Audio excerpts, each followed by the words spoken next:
craving for magnificent buildings.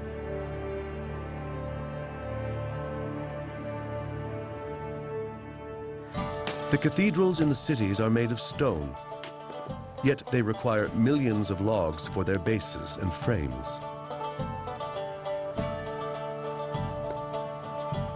Larches are needed for roof supports. Solid logs of oak, alder, and elm are sunk into the ground to create foundations. Wood is indispensable for pillars and ceilings, posts and roof panels, axe handles and cartwheels.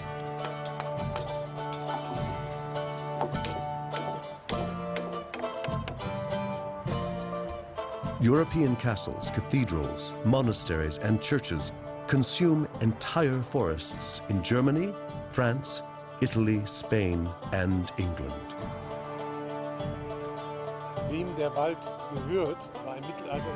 No wonder that all the great social and economic struggles in the Middle Ages are fought in the forests, around the forests, and about the forests. In this competition for timber, those who have money make the rules, and the money is now in the cities. Perhaps the richest city of all is Venice. It's built on wood, literally. Piles sunk into the mud to create the platform on which the great stone facades can float. But behind all this is commerce and a great maritime republic. The goods that are bought and sold are transported in wooden galleons. Venice has denuded the forests all around them to build its fleet.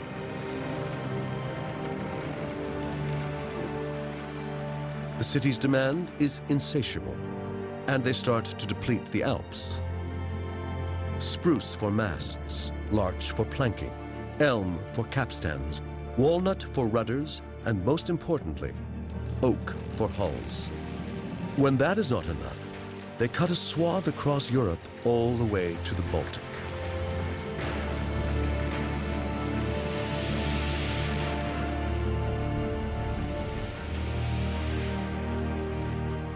The Europeans have exploited their natural resources, leaving a continent where there are few fish in their rivers and less timber in their forests. Their towns are crowded with people, and they don't know what to do with them.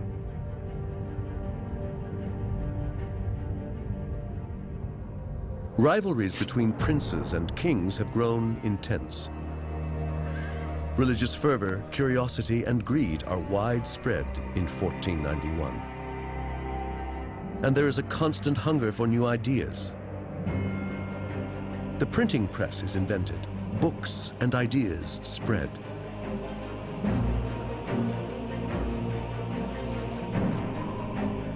But where do they go from here?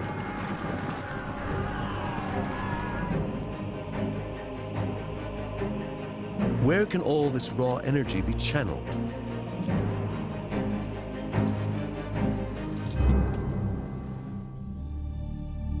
This is the time when European kings and queens send explorers beyond the horizon to expand and enhance their power.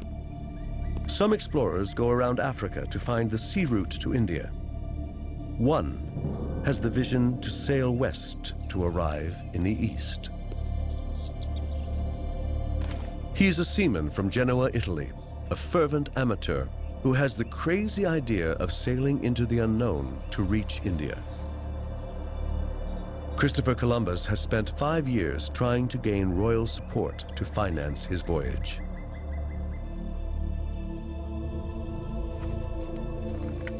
Isabella, Queen of Spain, finally agrees. What does the Spanish crown have to lose? It doesn't cost much to finance 3 ships.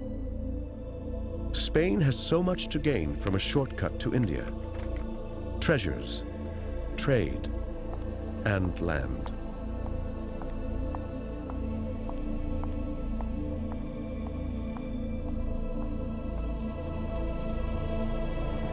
At first, no one wants to board his ship. Finally, he drags together a motley crew of 87 men.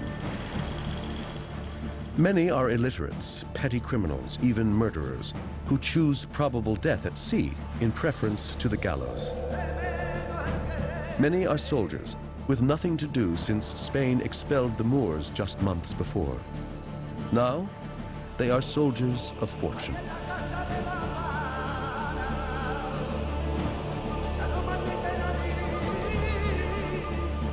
With his band of desperados, Christopher Columbus sets sail from the port of Seville.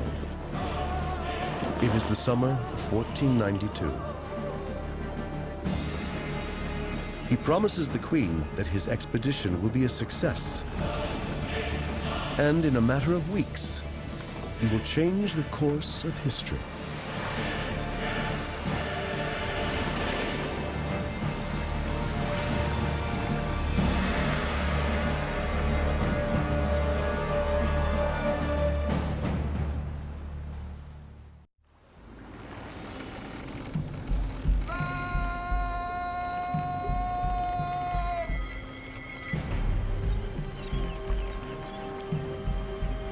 It is October 12, 1492, when Columbus sights land.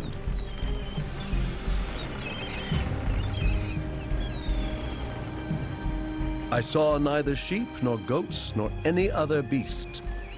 All the trees were as different from ours as day from night, and so the herbage, the rocks, and all things. 3 Spanish ships sail west for 3 months in search of India. Then finally they arrive, 87 men, among them conquistadors, pig farmers, murderers. But this is not Asia. It is an island in the Caribbean. They have no idea that they have come to a new world.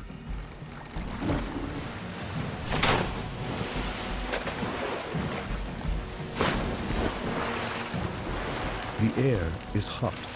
The water is warm. They have survived the voyage and have found land for the Spanish crown and in the name of God. They are exhausted, tired, but thankful.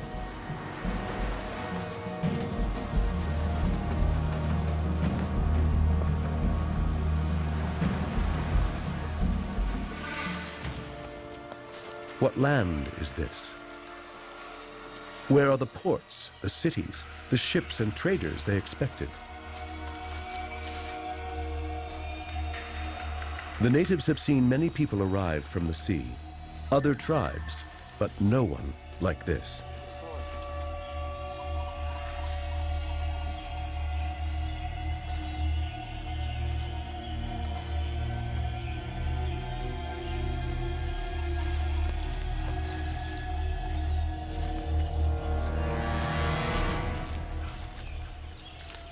Cintak wa alak, suku analak pura, hakape alak uci.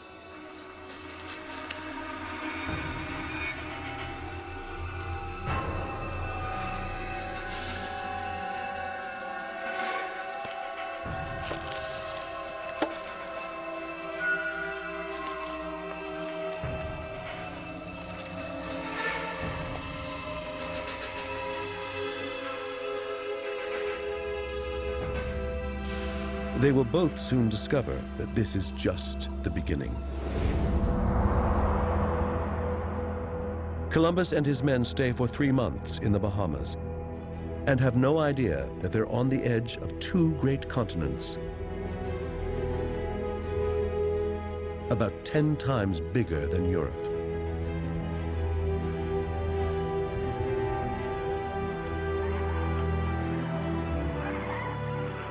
From the tropical seas to the arid deserts, it is vast. And there is space, with room for every possible landscape, stretching from the northernmost to almost the southernmost points of the globe. Spain's royal monarchy made Columbus's voyage possible.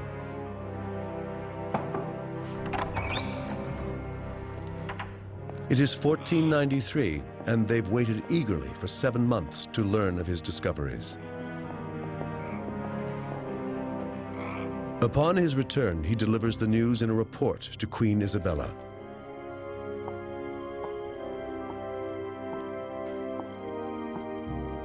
In a few pages, Columbus describes the paradise he has found in her name. Land to conquer, converts for Christianity, riches to exploit, and gold.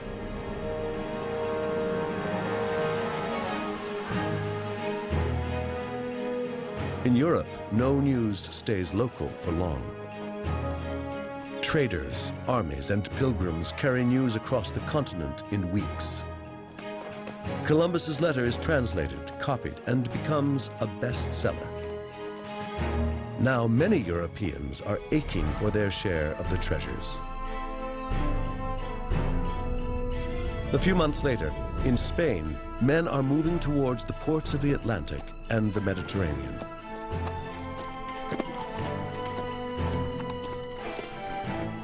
Men who have no land and no work. They cross the barren Spanish regions that offer little to live off.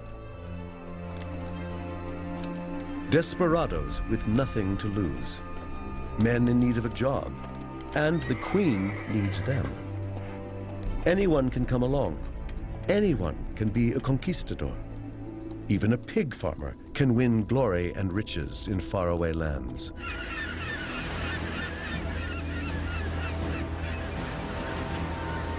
In 1493, 17 ships arrive in the New World on an island in the Caribbean Sea, carrying 1,200 Spaniards. Columbus's second voyage begins a stampede of Spanish exploration and conquest. Some will go south, some to the Andes, some along the Mississippi. It is the conquest of the Americas. Driven by greed, carrying weapons, and with one animal that does not exist on this continent.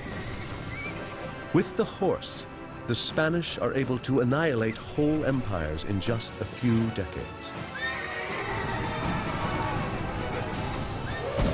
Within 40 years, the Inca in the Andes fall to Pizarro.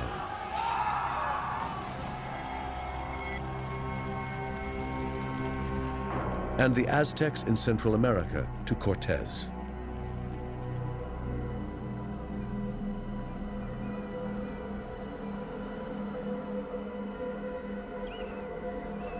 Where there were towns and cities inhabited by millions of people, the Spaniards leave only ruins.